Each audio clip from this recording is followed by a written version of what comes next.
All right, everybody, welcome to this latest rendition of the AD Roundtable. Um, we are just absolutely blown away by this partnership with the NIAAA. Really looking forward to it today. So thanks for joining us. We are in the midst of what I like to call fake fall here in the South. We have temperatures in the upper 50s in the morning and around 80 by the end of the day. But again, the heat will be back soon enough. We get this little, like I said, it's fake fall, and so we're just going to take it all in. Before we get started, I do feel the need just to send our thoughts and prayers to the people in Minneapolis, Minnesota today at a shooting at a school there. And just again, a very uncomfortable reality of what it is to be in education these days. My mom thought a long time ago when I went into education it wouldn't be something she'd have to worry about. She's told me that time and time again. So just thinking of them today. Before we get into our special guest, want to take a moment, thank the NIAAA Executive Director Phil Risen and Associate Executive Directors Rich Barton and Becky Moran for seeing the value of the AD Roundtable and reaching out to make this partnership happen. And to NIAAA Communication Manager Justin Chapman for his work in promoting and creating the digital resources for the NIAAA AD Roundtable. They've been great to work with and have really played a key role in getting us to today. Lastly, I'd like to shout out the over 300 ADs who jumped on board as part of the AD Roundtable over the last few years. You were the ones that helped get us to this point because you just kept saying yes and kept showing up week in and week out. So thank you to all of you. All right. We are thrilled to welcome Kevin Paul Scott back to the AD Roundtable as our special guest. This is his third time sitting down with us as he joined us. He was our second overall guest. Randy Gravett beat you, Kevin, but back in March of 2022 and then again in March of 2024. Kevin is a speaker, author, leadership expert who has traveled to 6 continents and worked with Fortune 500 companies, nonprofits, and schools alike. He's the co-founder of ADO, an organization dedicated to inspiring people to live for more. And he's the author of several books, including our book recommendation for this month, Inspired Every Day, 7 Indispensable Ingredients to Living and Leading with Impact. Kevin's message couldn't come at a better time for those of us that are serving in high school athletics.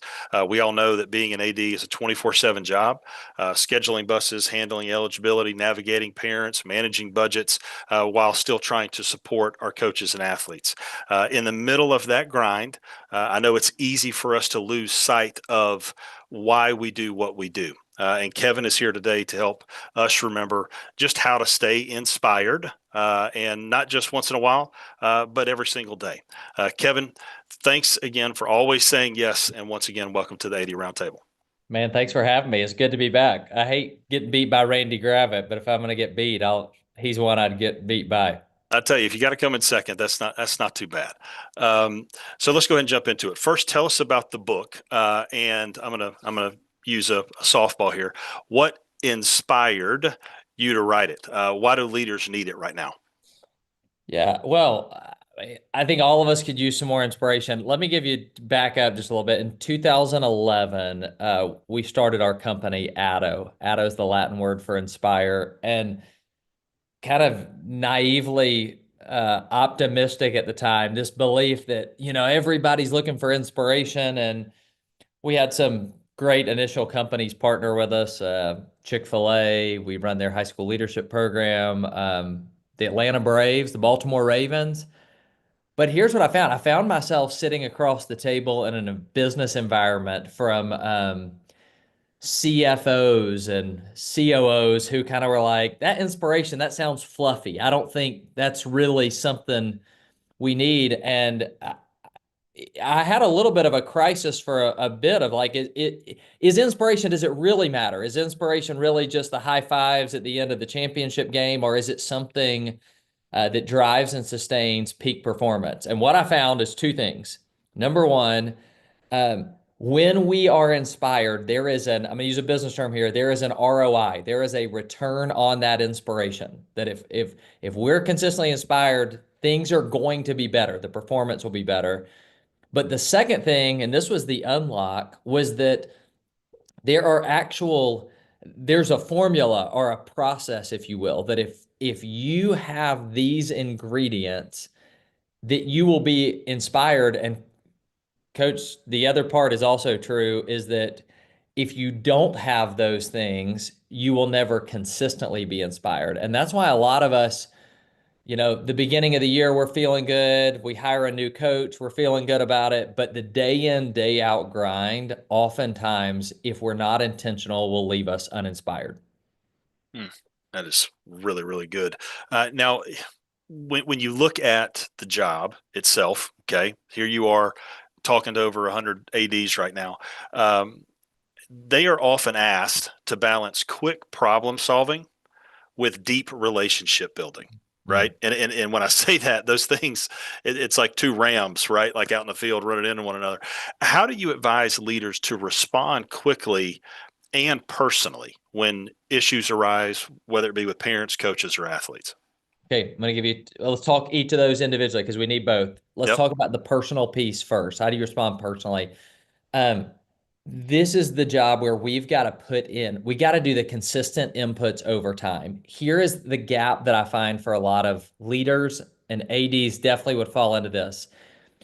In our relationship building efforts, we often try to compensate for lack of consistency with bursts of intensity. Mm, What I mean by that, oh, we brought all of our coaches together and we did the dinner, and so we've invested in them. Or I spoke to a school system at their kickoff this year. I thought it was cool. They brought every single coach in a room together from the entire district, and it was awesome. But sometimes we think if we do that one time, that's enough. And that's kind of like saying, hey guys, I didn't go to the gym for 6 months, but I'm going to work out for 12 hours straight tomorrow. yeah. Or I didn't brush my teeth for 3 months, but I'm going to brush my teeth for 3 hours straight. You can't compensate for lack of consistency with bursts of intensity. So that's the relationship building. There's got to be the inputs. Now, those challenges, what I would say in that is that we've got to be willing to confront them head on. And Don, have we talked about the cow and the buffalo before? There are a lot of people on here that haven't. I would love for you Okay. to. I just Yes. I was thinking about that again this week because I struggle with this one. Yep. If you've heard it before, just hold with me for a second. But if you are if you are, let's go with cows first. If cows sense a storm coming, their instinct is to move away from the storm. So if you're standing in a field and the storm is moving west to east, cow senses the storm, it's going to start moving east. So it's going to run away from the storm. The problem is the cow is slow. The cow will never outrun the storm, but the cow keeps trying to move away from it. And what it ends up meaning is as the storm catches the cow's still moving away from it, and the cow ends up spending more time in the storm than they would had they just stayed still. Buffalo, the exact opposite. When a buffalo senses a storm coming, its instinct is to confront the storm head on, to move in the direction of it. So if you imagine storm is moving this way, buffalo moves this way, because the buffalo is willing to confront the storm head on, they actually reach the storm faster and they spend less time in the mess. Now, if you're like me, if you are a people pleaser, conflict avoider, you are going to spend way more time dealing with storms and issues than if you will just confront them head on. If you'll say, I'm going to, you know what, it's not going to be fun, it's not going to be enjoyable, but this bad news is not going to get better with time. I'm going to pick up the phone, I'm going to have the conversation, I'm going to confront the problem. That balanced with having the relational equity, confronting the problems head on always leads to better results than waiting for those and hoping they're going to get better. Hmm. The first time that you talked about that was at an event that we have both been to a lot, and I have on the corner of my desk. It's a drawing of a buffalo or a bison walking into a storm, and I tell people all the time, I don't have pictures of my kids on my desk. I know what they look like, right? Like I need stuff on my desk that is going to keep me right in the job and in the moment. And so thank you for that way back then. And then, like I said, it's something that I look at every single day. And kind of to parlay that, you have mentioned before that stress in the right proportion can sharpen us, but too much can break us. Right. So when we're talking about conflicts, that stress is a big part of this gig. What are practical ways ADs can harness stress as fuel rather than letting it overwhelm them? A lot of times I've tell people all the time, when you get your name on the letterhead, the dream is the journey.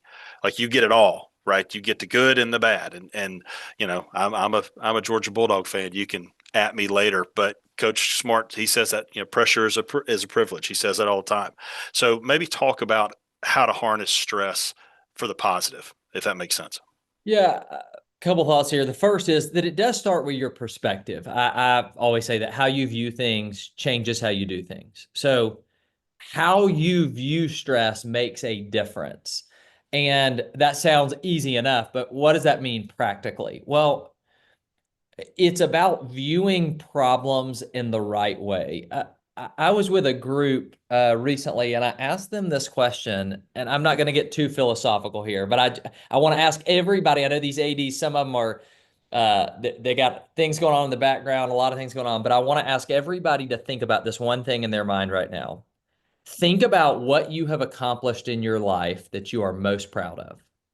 Like everybody right now, just what is that one thing you're most proud of? And some of you are thinking about personal things. It's your kids that are grown. It's your marriage, or go work, paying your way through school. It's something personal.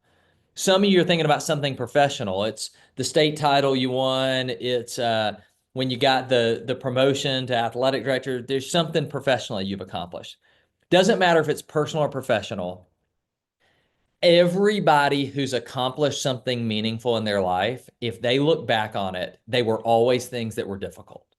It's never, you don't ever look back and say, man, I'm most proud of that thing. It was so easy. It didn't mean anything to me. So the things we accomplish in life that are meaningful are always hard. But think about this fact. Most of us wake up every day of our lives trying to make our life as easy as possible. It's just how we're wired. The things that are meaningful are hard, yet we're trying to make our lives easier. And that's why that perspective piece is important. We've got to be willing to look at the stresses and the challenges and say, man, you know what? This is not fun. It's not easy, but what can I learn in this season? How am I going to get better because of it? And I find the further you move up in leadership, sometimes that's tougher. So when you were a coach and you could quantify pretty easily wins and losses on the field, or seeing player development day to day, but now when it's some of those people issues, or it's a parent that's mad at you, or it's an administrator, your principal who's frustrated with you, or that tends to be tougher to quantify. But what you got to understand is the right problems will make you a better person.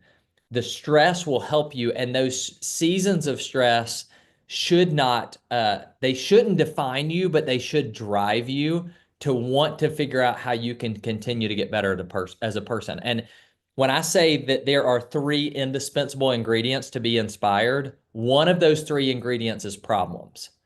Purpose, partners, and problems. What I'm telling you is this: if you have no stress in your life, that may feel good for a day or 2 days, but at some point, believe it or not, you're actually going to be bored. And one of the reasons that some people aren't inspired is because they don't have the appropriate challenges connected to their purpose in their life. Holy cow. That's huge. The kind of a running theme of the AD roundtables, we try to give athletic directors something that our hope is anyway, that they can immediately implement, that it's a tool that they could take it and they could plug it in. It's plug and play, right? The event that I was talking about earlier that you speak at on a regular basis, I feel like I leave that event every single time and I've got something I can plug in right then and make my job better and more productive.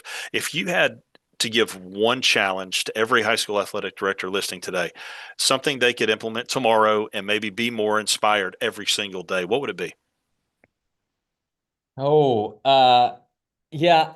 I'm gonna share the thing that I struggle with because this helps me. If I can do this, it helps. This quote changed my perspective on how to build the right relationships to be inspired. There's a guy named John Gardner that said, I pity the leader Okay, not Mr. T. I pity the fool. Okay, so I pity Okay. the leader caught between unloving critics and uncritical lovers. Okay, that is a weird term in leadership, but hold with me for a second. He's saying, I feel sorry for people that on one end have unloving critics. Y'all know these people. They don't like you. They don't care about you. They criticize every decision you make, they criticize. So if you got those people on one end, that's no fun.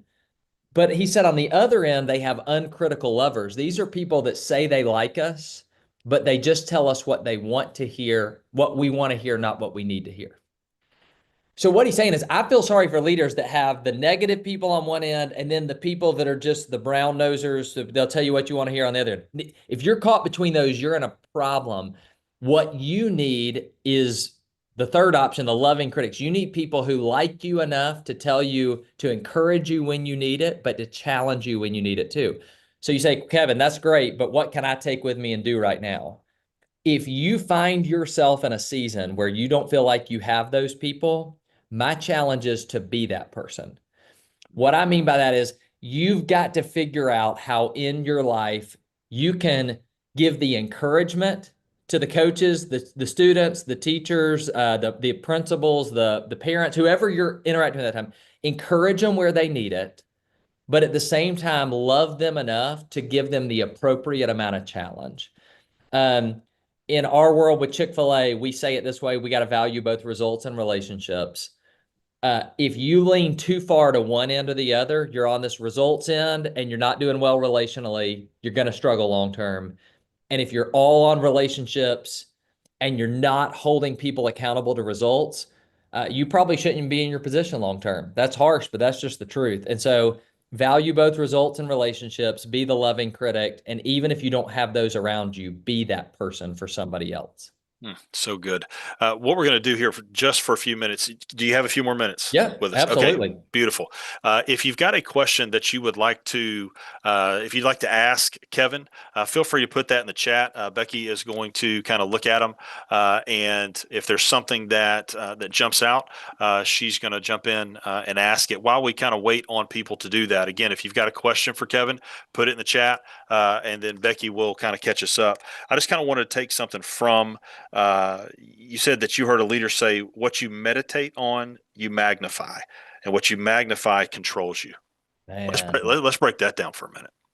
So this was actually a young guy on our team was sharing something one time with us. We asked our team to give us some advice or things they were learning.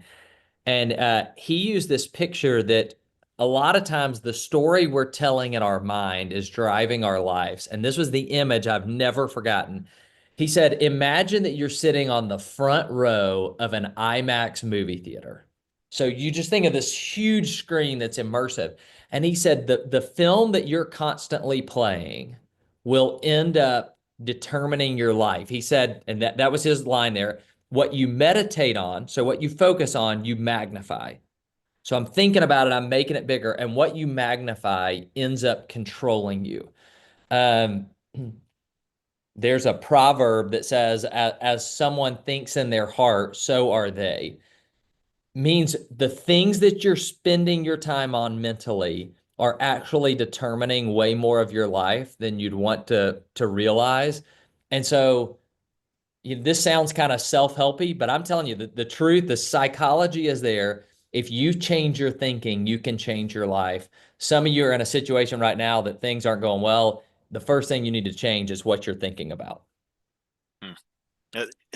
I tell you what, too, and that's another thing too. The whole let them theory, Yeah, right? Yeah, man. there's Mel Robbins and that theory.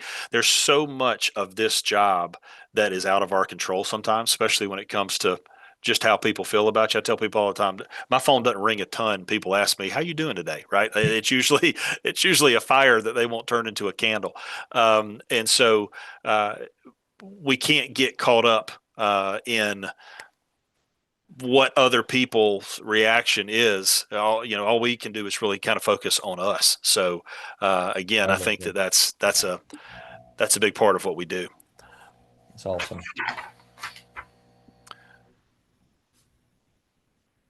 Marty Crowley is unmuted. Marty, do you have a question for Oh, Kevin? sorry. My bad. Sorry. I guess not. Dr. Jim Wright put in the chat that, break that habit of being yourself, right? That's kind of what you're talking about is how do you have those conversations with yourself? And can you maybe dig into a little bit more about that when you start to go down that path of things you're meditating on or thinking about that are not positive? Yeah, I liked his the break the habit of being yourself.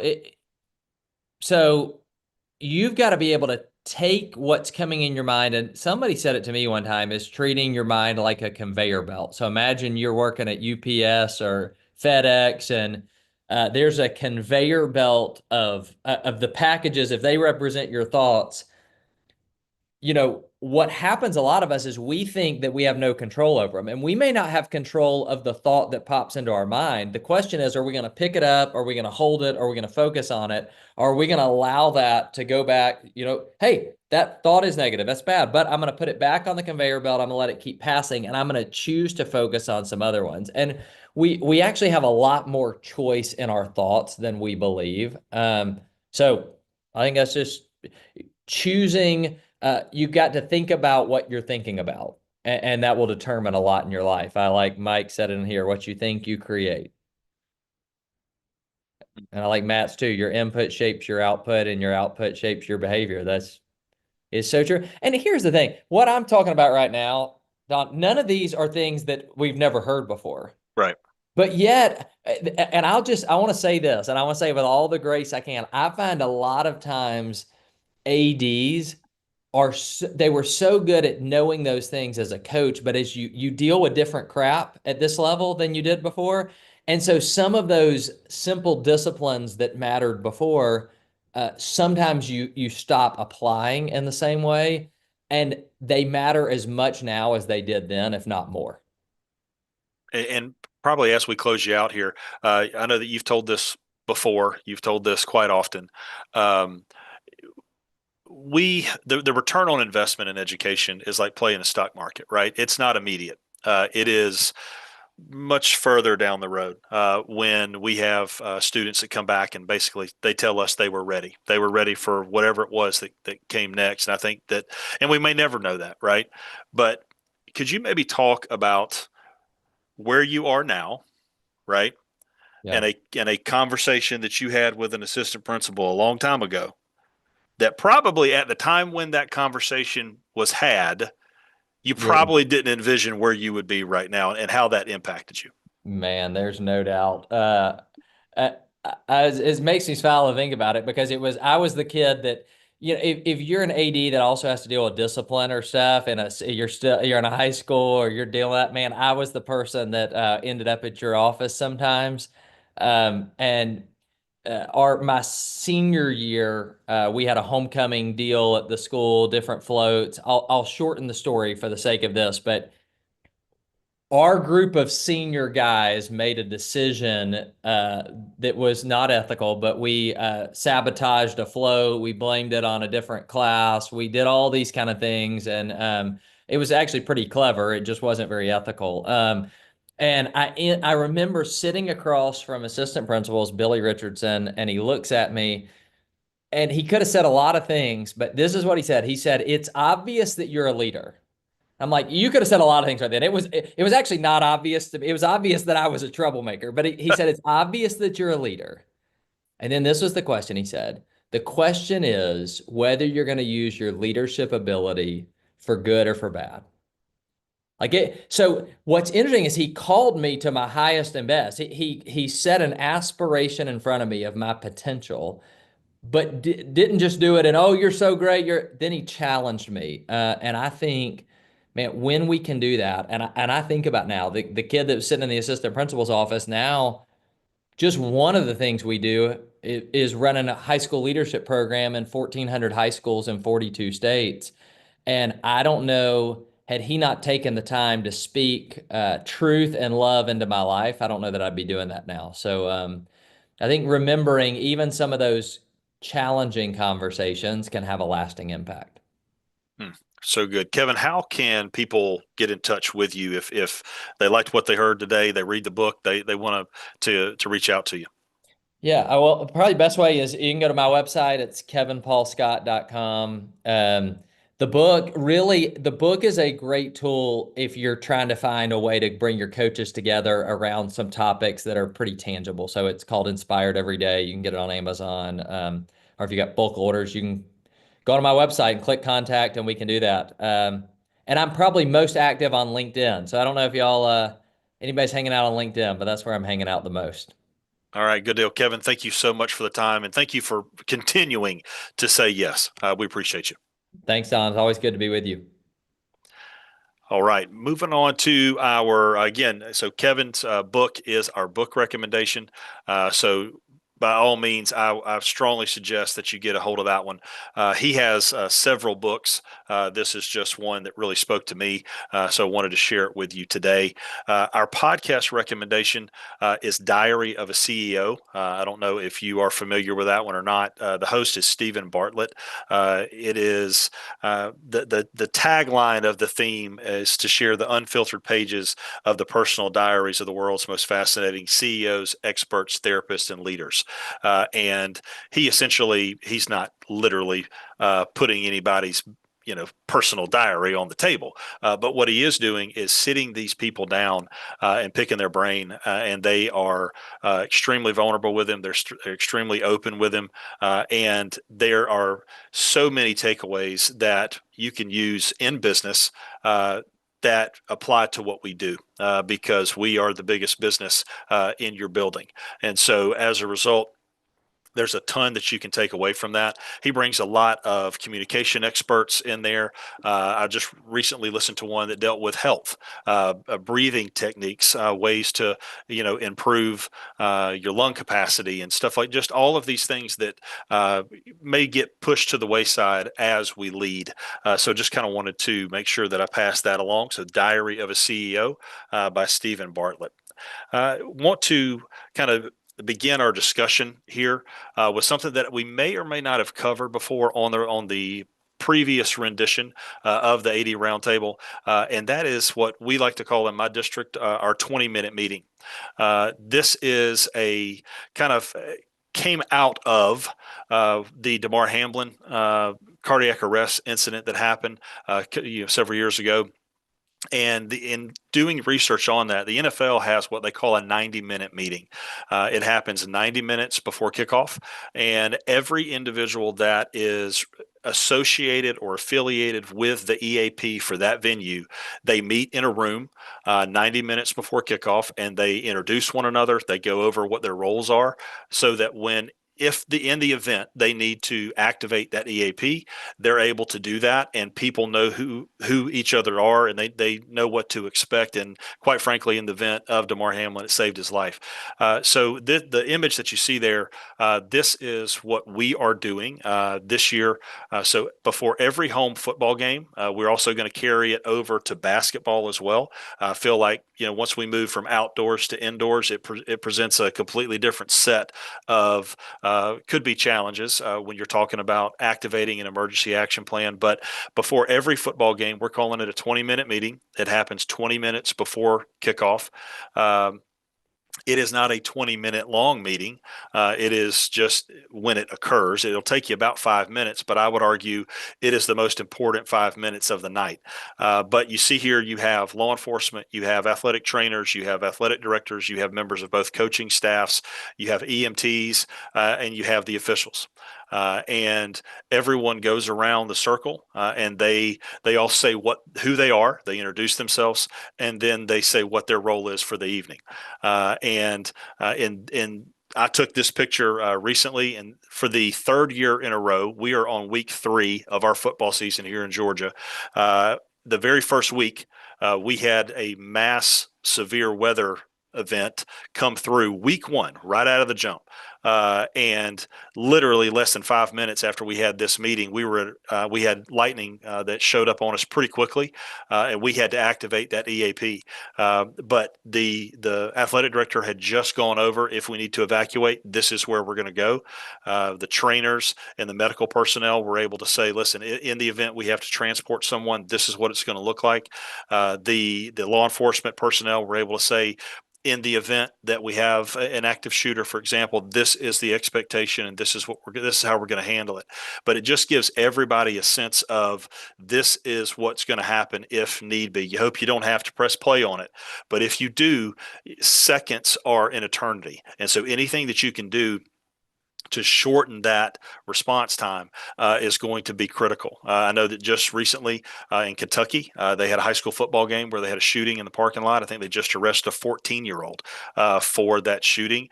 But to be able to plan for something like that and hope that it never happens, it's like insurance, right? You hope you never have to activate it, but in the event that you do, then you've got something there.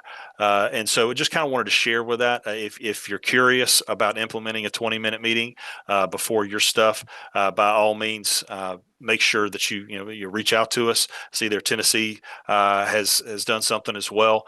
I'm going to swear by it. It's going to be kind of something that we do moving forward, just because I see so much value in it. So just kind of wanted to show you that. That's what it looks like before we kind of leaned into it and discussed it.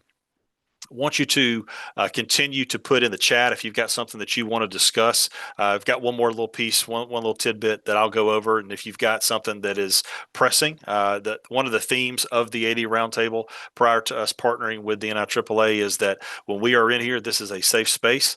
And this is a place where if you feel like you're struggling with the best way to do something, put it out there. There are over 120 people in here right now. And let's see if we can't collectively help you out. So feel free to put that in the chat if you've got something that you'd want to discuss. The other thing on my agenda for today, I'm not sure if you saw this, but the NCAA is weighing a rule that would require incoming Division I athletes to disclose name, image, and likeness deals from high school or junior college as part of the clearinghouse that was established with the House settlement. So that's brand new. So if a kid was to get a deal in high school, their junior year of high school moving forward, so junior and senior year of high school, they would have to report that deal before entering a Division I school. And the reason kind of behind it was the way that the House settlement is kind of laid out. Anything that exceeds $600 has to be reported. And if they don't, it could be a violation, which could affect their eligibility. And what it's really boiling down to, there are stipulations in the House settlement that one day could make payments from collectives and individuals obsolete. The only payment would come from, I guess, a third-party business, or it would come from the university. The majority of the money is going to come from the university. But if we get down that road, the question still remains: if an athlete is going to be held to certain expectations when it comes to being compensated for being an athlete, does that just incentivize boosters and collectives to pay the athletes before they're even enrolled? And so that's kind of the why behind that. But just kind of wanted to put that on your radar. That as I know that there's certain states. I know in the state of Georgia, we tried. There was a bill that it actually didn't get passed, but it would require all high school NIL deals to cease to end upon graduation of that athlete, in order to kind of protect them from what may come next. But again, just trying to get rid of those bad actors. I think all of you that are involved in the recruiting aspect of your athletes know that the recruitment of athletes is getting earlier and earlier, all the way from freshmen and even eighth graders are being recruited. They want them committed by the time they're a junior at least. Or we're probably at most. And so kind of wanted to put that out there. Don't know how much you're having to deal with NIL in your state. I will tell you, it is not, it's not the big bad wolf that we thought it was going to be. In my district, we have the most NIL deals of any county in the state of Georgia, and it is 0.06% of all the athletes in my district. So again, a lot of high profile athletes, they don't want to do anything that's going to jeopardize their ability to make money at the next level. And it hasn't been the end all be all of high school athletics that we probably thought that it was going to be. So again, if you've got something that you'd like to discuss, by all means, we've got time. If there's something you want to talk about, or even if you want to discuss what your version of the 20-minute meeting looks like to maybe help us do that, feel free to do that. Becky, I'll let you kind of check the chat on both of those, and if there's something that jumps at you, feel free. Yeah, there's a few people that put in here that they're doing it. Tennessee, Mike in Tennessee, Kelly in Georgia, Mike in New Jersey. Some of these are required. Brad said all levels of all sports in Wisconsin. Zach in Arizona talking about drilling and doing that. So if any one of you would like to unmute and maybe talk about how that's implemented, how that works in your space, that would be great.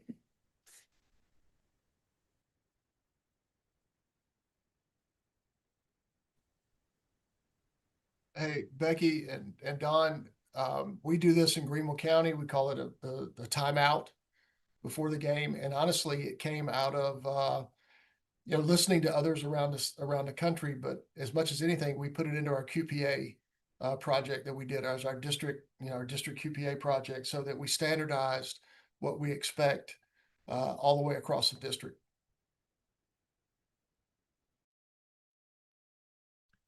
A simple drill that we added in our space. We talk about fire drills and wind drills and emergency drills during the school day, but how often do we actually drill them after school? And just as simple as meeting with your team, send an email out the day of saying, just a reminder, here's your assignment for the day at the big event.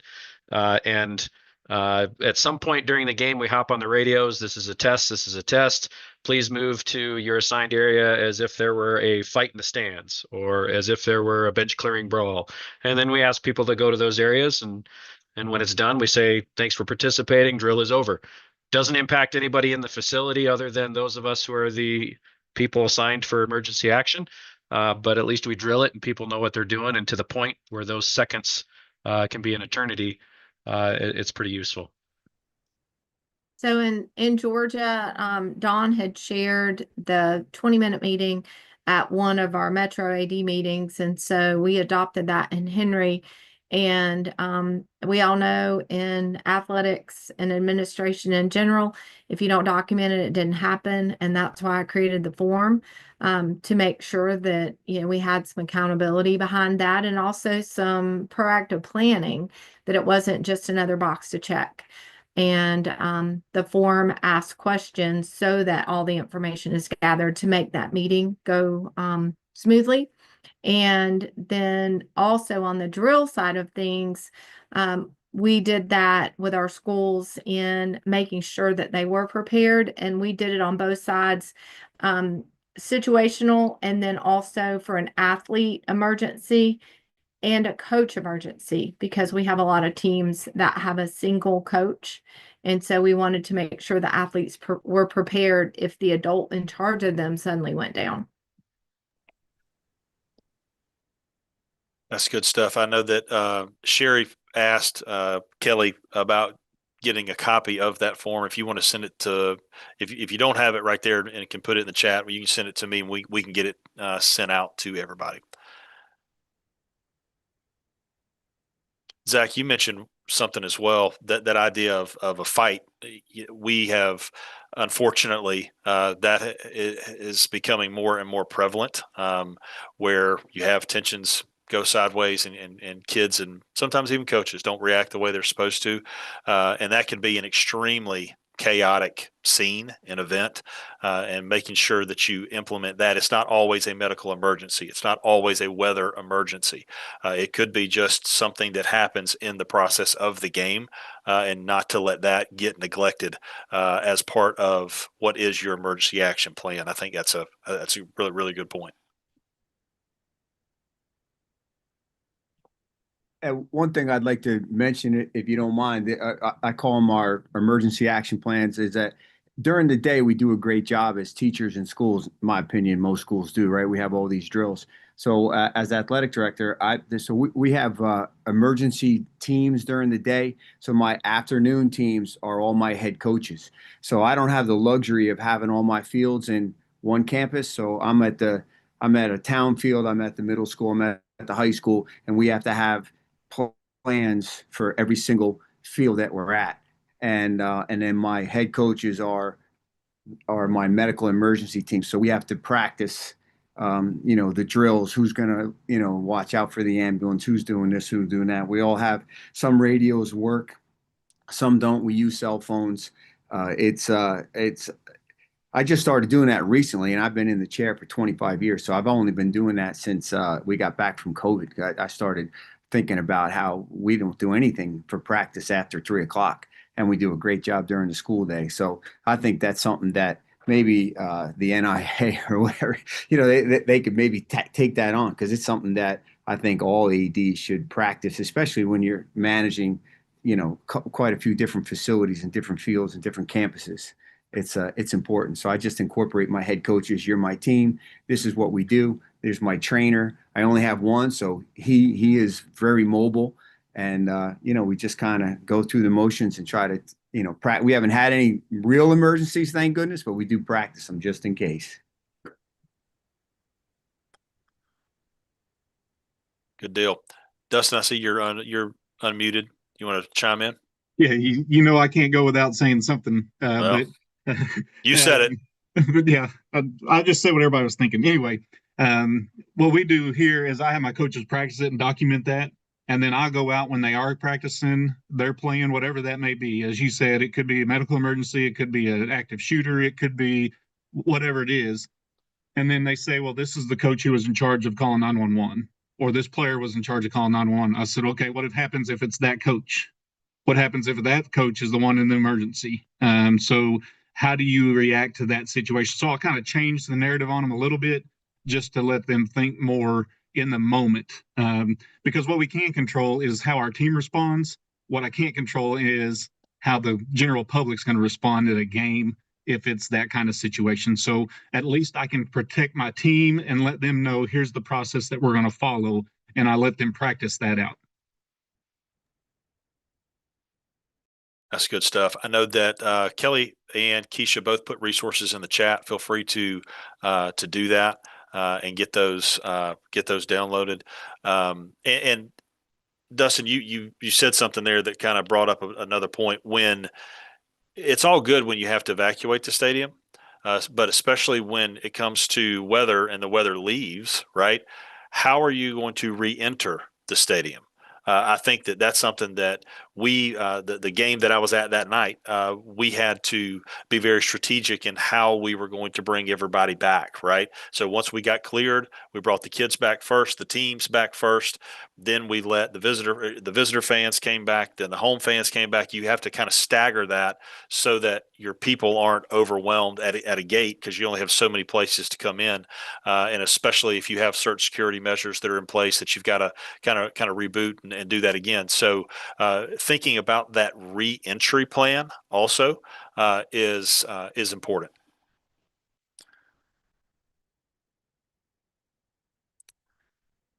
Kelly, I see you mentioned Positive Athlete. The nominations for Positive Athlete, if you don't know what Positive Athlete is, I would strongly suggest that you click on that link that Kelly put in the chat to learn about what Positive Athlete is. It is an organization that it simply wants to celebrate the best kids in your building for simply being good kids. Not necessarily they're the star quarterback or they're the star of the swim team.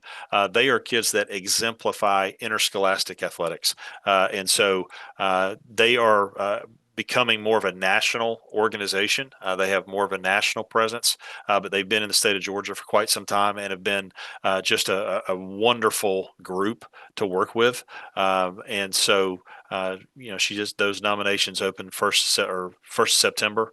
So if you are in a state that has Positive Athlete, by all means, I'll sign off on it being a great organization. Again, got more people putting stuff in the chat, resources for you to use. And then Phil says, Positive Athlete and NIAAA are partner in honoring our athletes and coaches. They are, again, signed off by the NIAAA as well. So just another feather in the hat there, and in all 50 states. So you have no excuse, party people. All right, as we wrap up, anybody else have anything that you want to discuss? Anything weighing on your mind? I hope that you have found value in today, and I hope you continue to do that. If there are things that you want discussed on the AD Roundtable, do not hesitate to reach out to me. My name, Don Baker, DON dot Baker, BAKER, at Cobb, K12.org. Is how you get in contact with me, and you will help us build this agenda. This is an us thing. We are better together. And again, I hope that those of you that have been with us in the past continue to stay with us. And I hope that if you were new to this today, that you found value in it, that you're going to come back. Our hope is that we keep continuing to bring you high quality speakers that are going to give you content that you can implement immediately along with other resources. So again, if anybody has anything, by all means, put it in there. And it has been an absolute pleasure hanging out with you today.